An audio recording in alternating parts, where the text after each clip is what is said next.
안녕하세요. 저희는 어디로 질지 모르는 약의 그림자를 주제로 발표하게 된 3411 박주은, 3511 원여정입니다.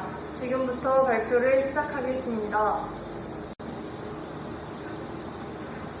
약에 대한 발표에 앞서 병원균에 감염되는 경로에 대해서 발표하겠습니다.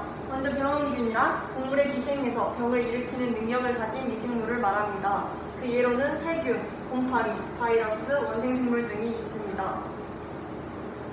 이러한 병원균에 감염되는 경로로는 여러 가지가 있습니다. 먼저 접촉 감염은 피부나 점막의 접촉 또는 의료 종사자의 손과 청진기 등의 기부, 난간이나 손잡이 등 환자 주변의 물체 표면을 통한 간접적인 접촉으로 병원체가 부착되어 감염이 일어나는 것을 말합니다. 두 번째로 배달 감염은 식중독과 같이 오염된 것을 매개로 하여 감염되는 것을 말합니다. 세 번째로는 비말 감염입니다. 비말 감염은 병원체를 포함하고 있는 기침, 재채기 등에 의해 타인의 점막에 부착되어 감염이 일어나는 것을 말합니다.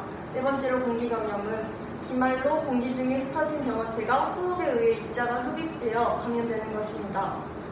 다섯 번째로 타액 감염은 충치균과 같이 타액 속에 서식하는 병원체가 입맞춤 등으로 타액을 통해 감염이 성립하는 것을 말합니다. 여섯 번째로 수인 감염은 감염동물 유래모기와 분변으로 오염된 물 등의 병도 섭취에 의해 감염되는 것을 말합니다. 예로는 장티푸스와 콜레라가 있습니다. 일곱 번째로 벡터 감염은 타인 동물이 벡터가 되고 전파함으로써 감염이 성립하는 것을 말합니다. 먼저 생물학적 전파와 기계적 전파가 있습니다. 생물학적 전파는 벡터의 체내에서 발육, 증식하면서 감염하는 경우로 예로는 말라리아 등의 공충 매개 감염과 패스트가 있습니다. 기계적 전파는 단순히 매개체의 몸 표면에 부착한 병원체가 기계적으로 전파되는 경우로 예로는 파리에 의한 전출혈성 대장균과 이질균과 조류독감의 극장 간의 매개가 있습니다. 교차 감염, 즉 혈액 감염은 주사, 수혈, 치과치료 등 의료인의 행위, 외상에 의한 출혈이 타인의 눈 등의 점막에 접하는 등 혈액 등의 병원체가 감염을 일으키는 것을 말합니다. 마지막으로 모자 감염, 즉 수직 감염은 세뇌 감염과 모유 감염으로 분류됩니다. 세뇌 감염은 폐관을 통과하는 혈액을 통해 감염되는 것을 말하고 모유 감염은 HIV와 T, 세포 백혈병 등이 있습니다. 다음으로는 감염 경로의 식별에 대해서 발표하겠습니다. 병원체가 확인 가능한 경우에는 환자가 공유하는 난간이나 의료기기 등의 표면을 닦아 배양합니다. 병원체가 분출되면 그 물체가 감염 경로 중 하나라고 추정합니다. 만약 세균 감염인 경우에는 펄스필드계 전기 영동을 통해 유전자형의 근사성을 조사합니다. 벡터 감염의 시간적 순서를 추정할 수 있기 때문에 먼저 집단에 병원체가 유입된 경위를 알 수 있습니다. 이 사진이 바로 펄스필드계 전기 영동 사진입니다. 만약 병원체가 확인되지 않는 경우는 그 예로 사스처럼 병원체를 특정할 수 없는 경우를 들 수 있습니다. 유병자와 정상인을 먼저 격리시켜 각각의 행동 방식이나 생활, 배경, 나아가 타인과의 접촉 경력에 대한 정밀 정보 수집을 실시합니다. 그 중에서 감염의 요인과 상관이 있는 인자를 역학적으로 산출하는 것으로 감염 경로를 추정할 수 있습니다. 이런 병원균에 의해서 질병이나 부상, 기타 신체 이상을 치료 또는 완화하기 위해 먹거나 바르거나 직접 주사하는 등의 방법으로 생물에게 투여하는 물질을 바로 약이라고 정의합니다. 이 약에는 영양제, 마약, 독약, 마취제도 있지만 음식, 화학물질 또한 여기에 해당됩니다. 이러한 약을 개발하는 과정에 대해서 두 가지 영상을 시청하겠습니다.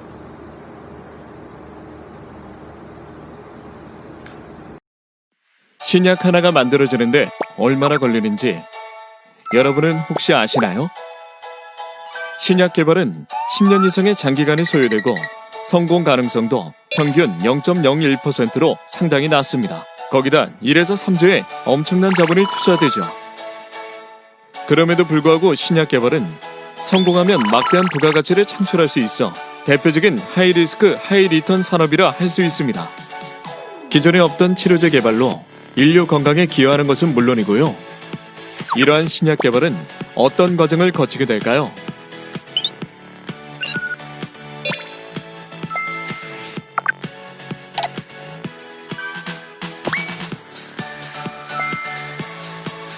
신약 후보 물질을 도출하기 위한 탐색. 가장 먼저 무엇을 개발할지 정의하겠죠? 효능과 작용 기전 등의 개발 목표를 설정하고 개발 대상 물질을 선정합니다. 이 과정은 약 5년 정도 걸리며 검토되는 후보 물질만 해도 무려 5천에서 1만 개라고 하니 얼마나 어려운 일인지 가늠이 되시나요? 비임상 시험.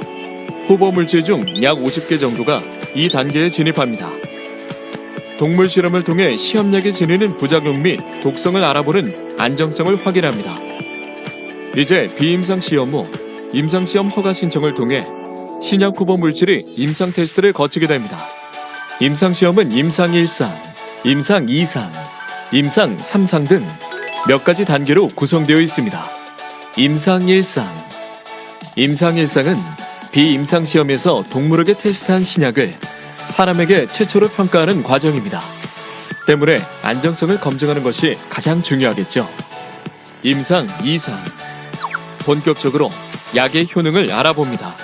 신약으로서의 가능성과 최종 용량, 용법을 결정하고 치료 효과를 탐색하기 위한 과정입니다. 임상 3상. 약의 효능이 어느 정도 입증됐다면 많은 환자를 모집해 효과와 안정성을 마지막으로 검증합니다. 신약 허가 신청. 사람을 대상으로 임상시험을 성공적으로 마치게 되면 시험 경과를 식품의약품안전처에 제출하여 신약으로 시판 허가를 신청합니다. 임상을 진행해서 약의 근거를 더 명확하게 하고 싶은 경우 허가 이후 추가적인 임상시험인 임상 4상을 진행하는 경우도 있습니다. 이는 신약 허가 신청의 필수 단계는 아니지만 기업의 필요에 의해 별도로 진행하기도 하죠. 의약품이 상용화되기 위해 꼭 거쳐야 하는 과정들을 알아보았습니다. 신약 하나를 개발하기까지 얼마나 많은 시간과 노력이 드는지 느끼셨나요? 우리나라 제약 바이오 기업들도 신약 개발에 적극적으로 나서면서 여러 가지 임상시험 소식이 들려오곤 하는데요. 지금까지 살펴본 과정을 생각하면서 신약의 완성 과정을 지켜보고 응원해 주시면 감사하겠습니다. 제약 바이오 산업은 대한민국의 미래입니다. 한국제약 바이오. 백신은 특정 항원을 약하게 만들어 우리 몸에 미리 주입해 일상 중 진짜 항원이 침입했을 때를 대비하는 훈련을 하는 것입니다.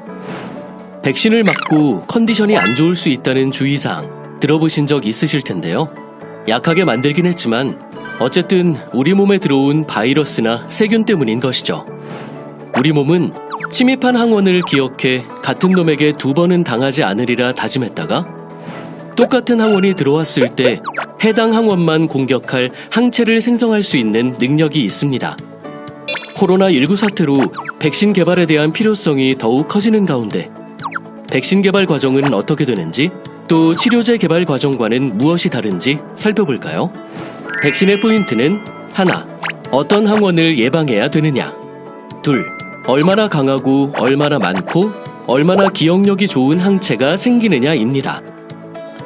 백신 개발 과정은 대략적으로 치료제와 유사합니다. 후보 물질 발굴, 타겟 바이러스 탐색. 뭐든 시작이 반이라는 말이 있듯 백신 개발도 마찬가지입니다. 치료제는 신약 후보 물질을 찾아내는 데에 많은 시간이 걸린다면 백신은 타깃 항원을 제대로 찾고 인체 내에서 어떻게 작용하는지 정확히 알아내는 데에 많은 시간과 비용을 투자해야 합니다. 항원 중 일부는 변종 가능성도 있어서 난이도가 높아지는데요. 코로나19 역시 변종 가능성이 높은 바이러스로 밝혀졌죠. 비임상 시험. 어렵고 복잡한 과정을 거쳐서 타깃 항원을 알아냈다면 약하게 만든 뒤 동물에게 먼저 투입합니다. 이때는 부작용과 독성을 주로 확인합니다. 임상 시험. 백신도 치료제 개발 과정과 같이 비임상 시험 이후 사람을 대상으로 1, 2, 3상으로 임상 시험을 진행합니다. 이땐 건강한 사람들을 대상으로 진행되는데요. 치료제의 경우 환자 대상으로 모집하는 경우와는 조금 다릅니다. 임상 1상, 안전성 및 약효 가능성 확인. 임상 1상은 소규모 건강한 사람을 대상으로 합니다. 주로 얼마나 안전한지, 독성과 부작용은 없는지 검토하게 되죠. 임상 2상, 단기 안전성 및 유효성 확인. 임상 2상부터는 본격적으로 항원의 침입에 대항할 수 있는 항체를 확인합니다. 치료제는 얼마나 효과적으로 질병이 낫느냐를 따진다면 백신은 얼마나 괜찮은 항체들이 만들어지느냐를 판단하는 것이죠. 또 소아용 백신을 개발하는 경우 임상 2상부터 소아 대상 임상이 진행됩니다. 임상 3상, 안전성 및 유효성 재확인. 임상 3상은 수백 수천 명의 건강한 사람을 대상으로 합니다. 안전성과 유효성을 재확인하는 작업을 거치죠. 검토 승인 및 시판 후 부작용 조사. 이렇게 임상이 마무리되면 식품의약품안전처의 검토 및 승인을 거쳐서 세상에 나오게 됩니다. 시판 후에는 희귀 부작용을 검토하는 시판 후 부작용 조사 및 추가 임상시험이 진행되기도 합니다. 백신은 상대적으로 높은 규제와 제조 방법이 까다로운데요. 독성 물질을 건강한 사람에게 주입해 인위적으로 면역 체계를 구축하는 만큼 안전성이 중요하고 더욱이 영유아를 상대로 하는 임상시험은 반감이 커 모집이 쉽지 않습니다. 코로나19 사태로 백신 개발의 중요성이 커지는 만큼 백신 개발에 대한 다양한 방법을 고민해 봐야 할 시기입니다. 제약 바이오 산업도 코로나19 종식과 감염병 예방에 최선을 다하겠습니다. 제약 바이오 산업은 대한민국의 미래입니다. 약은 작용 부위에 따라 분류할 수 있습니다. 그 중에서도 바이러스를 없애는 데 사용되는 항바이러스제에 대해 소개해드리겠습니다. 항바이러스제란 바이러스에 의한 감염 질환을 치료하는 약물로 질환군에 따라 독감 치료제, 헤르페스 치료제, 비형 간염 치료제 등으로 분류할 수 있습니다. 경우에 따라 한 약물이 여러 질환에 사용되기도 합니다. 항바이러스제는 바이러스의 부착 및 침투를 억제하는 방법이나 바이러스의 증식을 조회하는 방법으로 작용합니다. 아까 언급했다시피 항바이러스제의 종류에는 독감 치료제, 헤르페스 치료제, 비형 간염 치료제, 시형 간염 치료제, 에이즈 치료제 등이 있습니다. 약은 병을 낫게 해준다는 장점이 있지만 부작용이라는 단점도 있습니다. 그렇다면 약의 부작용은 무엇일까요? 약의 부작용이란 약물 투여로 나타난 모든 의도하지 않은 약의 효과입니다. 부작용은 의도되지 않은 바람직한 효과까지 포함하며 부정적인 효과는 유해 반응이라고 표현합니다.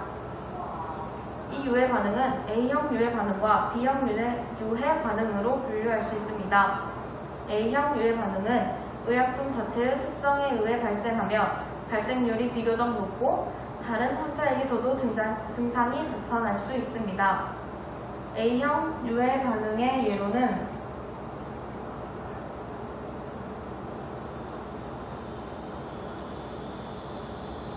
진통소염제를 너무 많이 복용할 때 발생할 수 있는 위장관 출혈, 그리고 암피실린을 복용한 후 발생하는 두드러기가 있습니다.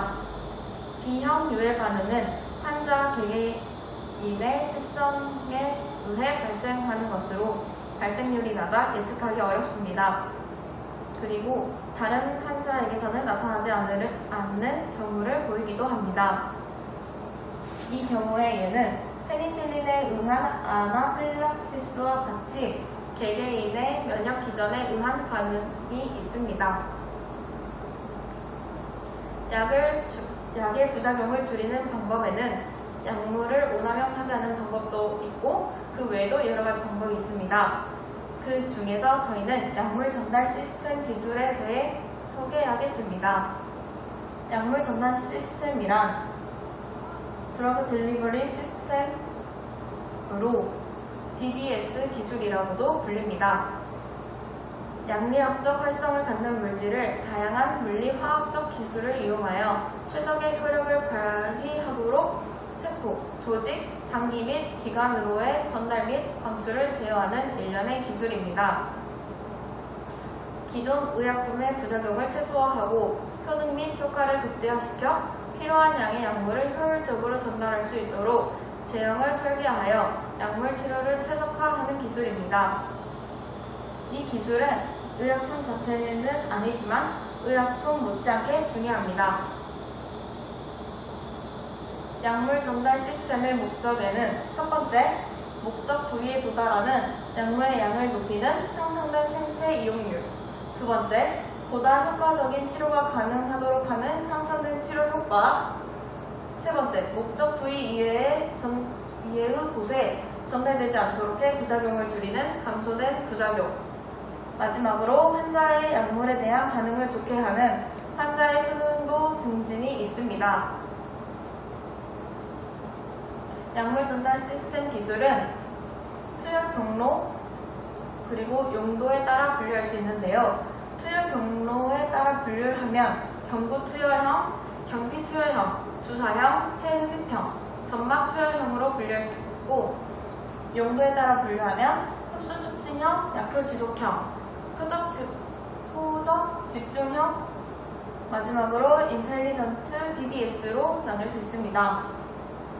이 인텔리전트 DDS는 인체 내에서 생리적으로 필요할 때만 약물이 방출되어 약효를 나타낸 후 다시 방출이 정리되게 하는 인공지능 기술을 가진 DDS로 현재 활발한 연구 개발이 진행 중인 미래형 DDS 기술입니다. 이 약물 전달 시스템 기술은 사진과 같이 다양한 약물 전달 디바이스를 이용합니다. 그 중에서 두 가지를 소개해 드리겠습니다. 첫 번째는 리포솜을 이용한 약물 전달 시스템 기술입니다. 리포솜은 동식물의 세포막과 유사한 구조를 가지므로 약물 전달 등에 많이 사용됩니다. 많은 약물들은 체내에 투여해도 표적 세포에 정확하게 들어가지 않는다는 단점이 있었습니다. 하지만 이 리포솜을 사용하면 약물이 표적 세포까지 더 안전하게 도달할 수 있고, 약효는 좋은 독성이 강하여 투여하기 어려운 약물의 부작용을 줄일 수 있습니다. 그리고 표적 세포를 인지하는 물질을 결합시켜 특정 부위로 비교적 정확히 전달할 수 있고, 생체의 면역 시스템이 리포솜을 거부하지 않아 더 효과적인 치료가 가능하다고 합니다. 다음은 항체를 이용한 기술입니다. 유전자 재조합으로 만들어진 단일 클론 항체는 특정 항원을 인식하고 거기에 부착할 수 있습니다. 여기에 특정 링커 연결고리라는 것을 만들어 전달하고자 하는 약제를 붙이면 우리가 원하는 곳에 원하는 약물이 전달될 수 있습니다. 그리고 이 기술을 저기 약자를 따서 ADC 기술이라고 합니다. 고령화 복지사회로의 진입에 따라 각종 질병의 효과적이고 경제적인 치료가 요구되고 있어 DDS 기술을 이용한 개인, 즉 환자의 상태에 따라 필요한 약을 필요한 시기에 필요한 곳에 투여하는 맞춤형 투약 시대가 도래할 것으로 전망이 됩니다. 마지막으로 행복약 만들기에 대해 설명해 드리겠습니다. 저희가 나누어 드린 약 봉지 안에 자신이 원하는 조합으로 초콜릿과 젤리 등을 넣어서 여기 보이시는 점선 위를 실링기로 마감해 주시면 됩니다. 이상으로 발표를 마치겠습니다. 감사합니다.